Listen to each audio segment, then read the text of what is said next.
Sure. Alright, so we're back. And yeah, just stay for the movie. I mean, just do it. Relationship status updated. What? Yeah. I mean, I got something for Zachary. Rebecca doesn't like it, but Ashton. Mariana's still the same. Sorry. I'll get better at you next time. Any other day, I'll excuse myself and go straight home. But this is something special to Zach, something he worked so hard to bring to life. I should know better. I might be having a bad day, but being with the few people I care about far outweighs the idea of spending the rest of the day throwing a tantrum alone in my room. And what if the thing in the attic follows me home? I don't want to be left with my thoughts either. I can still see it whenever I close my eyes. And maybe, if I stay, let our heads cool down first before telling them what happened, they'll listen to me? There's nothing you can't solve with a calm hand. One step at a time, Isabel. That's what my mama used to tell me. Besides, I don't have the heart to ditch Zach. A smile is back on my face when I look back up to them. Back up at them. If we keep arguing here, we're going to miss the first few minutes. Alright, that's the Isabella I know. Oh, good. I thought for sure you were going to cry.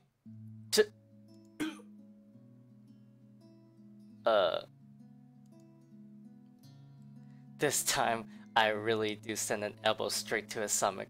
Oh, he got green. Stupid Ash, being vertically challenged as its perks too. What was that for? Stop calling me a crybaby! I'm not one! Aw, don't cry. Stop it! Okay, scaredy cat then. That too! If you repeat that, I swear I'll... Let's just go. Becca's not happy. Without another word, Becca goes inside. She doesn't even stop to wait for us when I call after her. Ash and I exchange looks at that, the same question likely swimming inside our minds. Did something happen at school after I left? Is she having a bad day too? I'll try asking her about it later, I guess. No, she's just jealous. Becca likes Ash, and Ash seems to like you, and she's jealous. So, you guys go catch up with her. I'll go get us the food I promised. But you'll miss it! Didn't you say watching a movie without food ain't fun? It ain't like I haven't seen it. I made it, remember? Yes, I like this guy. I'll be in there soon. One friendly tap on my shoulder, and then he's gone. A few moviegoers are still milling about, some still waiting in line for tickets, but otherwise most of the crowd are already inside. There's nothing much for us to do here now. Not a word of protest comes from me when Ash gestures for the two of us to head inside. And then? Are you sure it wasn't one of the cleaning crews? Absolutely sure. Somehow, halfway through the movie, the conversation steered towards what happened in the mansion. You're talking during a movie? To be fair, Zach's the one who brought it up again. In his own movie premiere. Now the film's just serving as a background noise while we're speaking in hushed tones, careful not to disturb anyone inside the small hall. Well, except for Ash. I just hope we don't end up arguing about it again. We'll all get kicked out for sure. Though, with how loud Ash's voice is, we'll probably get thrown out way before any argument happens. Only Becca still remains engrossed in the movie, completely ignoring us. She's been quiet the whole evening, speaking only when referred to. If I didn't know any better, I think we did something that offended her earlier. Did we? She's jealous. And then I ran. You heard what happened after. I still think it's something else. It was standing right in front of me, Ash. He's one of the smartest people I know, but geez, he should learn to listen. Plus, didn't he say he doesn't believe in these things? Why is he in this conversation again? I heard what you said, but it's a small room. There are a lot of things someone else could have done there without your knowledge. If I could see it up close, maybe I can... I am not going back there. Ain't that a problem if you're hosting an open house? Rose does the first floor tour. I ain't sure ghosts can be restricted to one room, Bella. There are no ghosts, Zack. Stop putting useless ideas in her head. Useless ideas. Yeah, but I was thinking, maybe all the house needs is a blessing. Wasn't it left uninhabited for years? Oh, the house did change hands over the years from one distant relative of the Emanards to another. None of them bothered to live in it though, and it remained that way up until its current owners decided to sell it. Why didn't I think of that? I didn't peg you as the religious type, Zack. Nothing like that, Ash. Who knows, though? It might bring something positive to the place. That's not a bad idea. I just don't know where I could find someone. You're not seriously considering his suggestion, are you? Do you have a better idea? I know where. I could contact him for you if you want. You'd do that? Or we can find you a psychologist instead. There are very few times in my life when I wish my glowers can kill. This is one of those. Ash, that is not a very appropriate thing to say right now. No, wait, that's not what I meant. What? Ethnographer. I meant ethnographer. This guy's a psychologist too, of course, if you... You. Ashton, if you don't stop... Rebecca knows the guy I'm talking about too. She can vouch for him. Becca tears her eyes away from the screen at the mention of her name. Huh? What? Oh, are you talking about Professor Andrew? He used to work with my parents at the university. And can you guys keep it down? Sorry, but since Scaredy Cat here mentioned curses, not that I'm saying this is one because that's nigh improbable, you'd probably benefit more from someone like Andrew. The stuff you're saying is still really hard to believe, but talking to him is a better solution for me than getting a random priest to bless an old house. He'll even help you figure things out, teach you a couple things. At best, he'll let you see things from a different perspective, and probably put your fears to rest, since this looks to be bothering you a lot. Ash might be right too. However, what Zack has also just suggested is something I'm more familiar with. Oh god, this is another choice. Granted, they don't believe me, and they're only giving me these suggestions to put my mind at ease, but it's better than being ignored or being laughed at. I can take comfort in knowing they are willing to hear me out. So, what do you think? It's your call. We'll go with whatever you want. I don't know.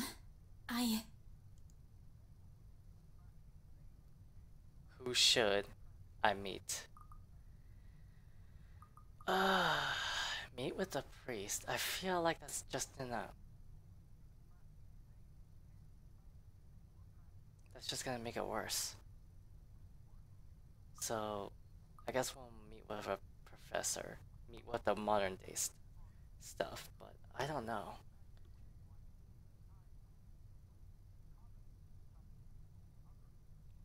Meet with the priest.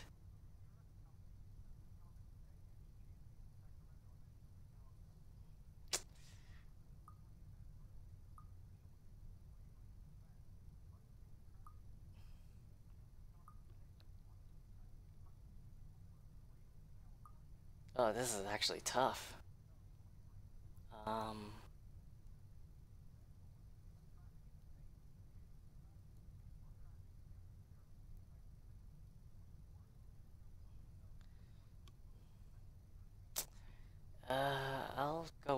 Ash is suggesting, it's kind of hard. I kind of want to go with the priest, though.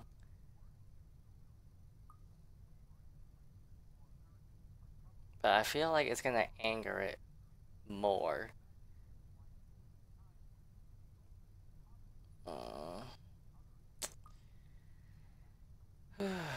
This isn't, except this isn't a psychological thing, this is a supernatural thing.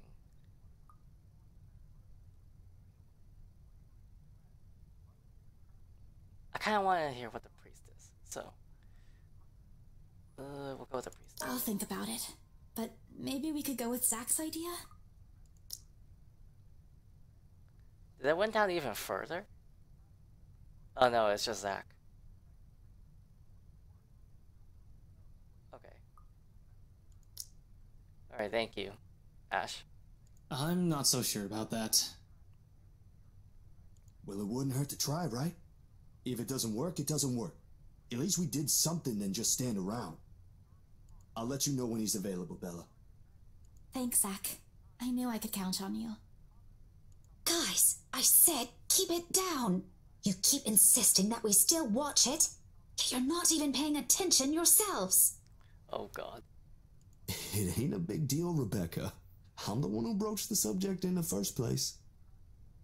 It's still your film, Zachary. A good film, mind you. You worked hard on this. Oh yeah, she's been paying attention very hard. The least we could do is watch it with you. And that's what you're all doing. I really appreciate all of you making time for this. Sorry, Becca. We'll stop now. I throw her an apologetic look. Even if Ash is the only one she should be remedying, but her attention is already back on the screen. She's ignoring us again. When Becca's acting the way she is right now, there's a big chance something's nagging at her, or something. We really need to talk. We all fall into a comfortable silence after, the kind only you can share with people you're most at ease with. For the first time today, the letter lays forgotten in my bag, if only for a few hours. Alright, turning it updated. I feel like I'm making bad choices, I just can't help but feel that.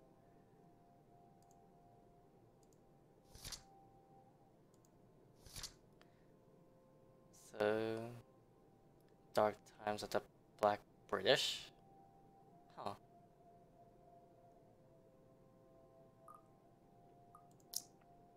Night has fallen by the time we exit the movie house. Despite the late hour, the streets are still bustling full of people. Those about to head home, those set to meet someone, even those simply wandering about. Walking in the sea of unfamiliar souls, it strikes me how easy it is for one to get lost in the city as descriptant as Luxembourg. Lord Luxembourg. I was afraid too, at one point, back when I was new and had just set foot in this place. Now with familiar faces walking with me, it feels a little like home. Zach and Ash bid us goodbye shortly before Becca and I crossed to the other side of the street over Becca now. The former claiming he's got a few freelance jobs to take care of before the day ends. And Ash? Who knows? He never tells. Sometimes he'll just randomly appear at your doorstep, looking for a place to crash. He does that to Zach a lot, much to his friend's frustration. Although he's a busy guy too, in spite of the laid-back air he gives off. Thanks for today, everyone! No problem, Zach. I'm sorry for what happened earlier. Fuck you. Huh?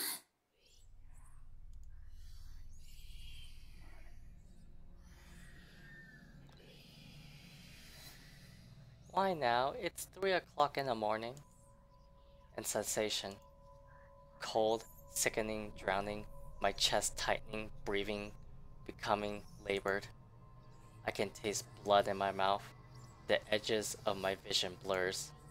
In the distance, amidst the countless nameless people going about their lives, a voice reaches out to me.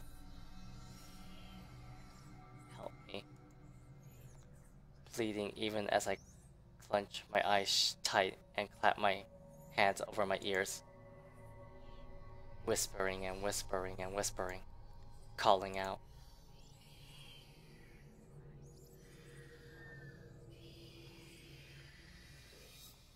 Help me, please. No, not me.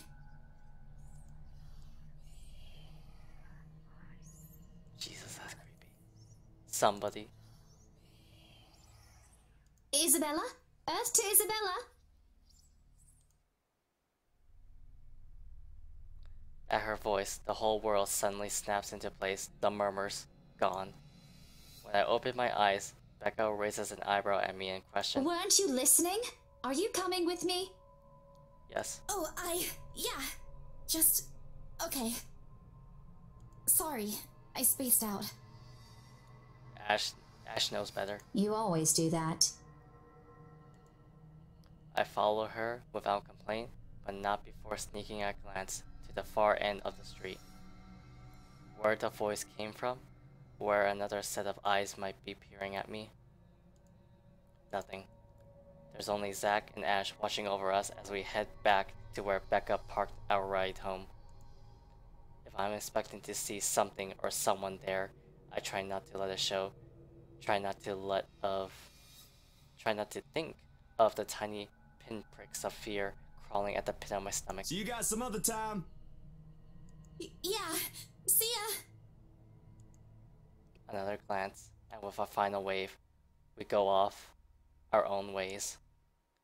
I don't know what I saw, I don't know what I heard, I don't want to know. And if this is what will help me sleep tonight, what will give back that normalcy, then so be it. The next day. The darkness closes around me, grasping, pulling, engulfing me. The ground caves in, and without warning, I'm falling. Oh shit. My eyes snap open. Aw, look at that, that's cute. There's a TV. Holy shit, your room's a mess. For an instant, it doesn't immediately register where I am. Both my back and shoulders are aching from me having fallen asleep all hunched up the night before. Drenched in sweat, the nest of pillows I often keep around me feels more suffocating than comforting. I let my eyes adjust to the bright morning light streaming through my window and allow my breathing to slow down before untangling myself from the pile. I haven't had a single dream since coming to Luxborn. Or at least, none I can recall having. It's a shame, because they used to be so vivid. Not the crazy vivid, but the more pleasant kind I'll tell my siblings about. Maybe it's just the stress of living alone. The knowledge that I'll always wake up in an empty apartment with no one to tell stories to. What time is it? Still wearing your blazer? Habit forces me to look over at the clock, even with the soreness weighing heavily on my shoulders, and the compulsion to never leave my bed for the day. In a heartbeat, I'm up. Oh man, of all the times to oversleep! Towel? Towel? Where's my towel? Admittedly, it's a weekend, and as an unspoken rule, that entitles me to extra hours of sleep. But if Rose didn't kill me yesterday, she sure as hell will now. And right after what happened. Oh Lord, one box of donuts as peace offering won't be enough the second time around. Grabbing my towel, I'm already a few short steps away from the bathroom when a muffled ringing breaks out from my bag. There's a moment of indecision at first, my mind conflicted whether I should just ignore or answer it. What if it's Rose? Or worse, our boss. Ah, sheesh. In the end, the rational part of my brain wins out. The letter from yesterday peeks out when I pull the device out. Just the sight of it is enough to put me in a foul mood, and it takes every force of will for me to ignore it in favor of answering the call.